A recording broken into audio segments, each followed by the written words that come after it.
quiet on the set. I was never really interested in doing a documentary. I am only really motivated to do things when I'm curious. You know, doing a documentary on yourself, a live action one, it's like looking in the mirror. There's not nothing you're curious about. Good, bad, or indifferent, you already know. So that wouldn't be interesting to me. But my agent was being very persistent. You gotta do a documentary, you gotta do a documentary. Then he said you can do it whatever way you want it. And once he said that, then it unlocked something. It made me look at the opportunity very differently. Like, okay, this is less about reflection for me, more about creativity.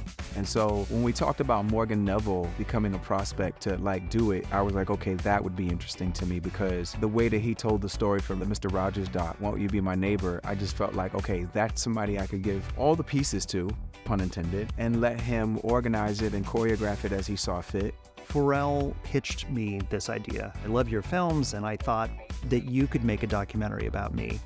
And when you're done, you could take all the visuals and throw them away and do it again in Lego.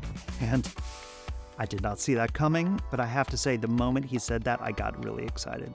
I just wanted to make sure that we did it in Lego because I wanted it to be universal to not only people like myself, but also like I wanted to be able to tell my story in a way that like my kids would be able to connect to. Lego. Just be open. Being Lego-fied helped me to be able to like be inspired and curious about my own story as a body of work. I couldn't have done that if I was just looking in the mirror or seeing footage of myself. But I really got to see like my purpose, and this gave me an opportunity to share that with people. I think we made a film that fits in lots of different buckets, but it kind of doesn't fit in any bucket. You know, I mean, I love that in movies, like when you see something you haven't seen before. And it felt like we were opening new doors while we were making it. All the yeses that I got, from Morgan saying yes to Focus Pictures saying yes. The movie is called Piece by Piece, but it should be called Impossible, because this is what impossible looks and sounds and feels like.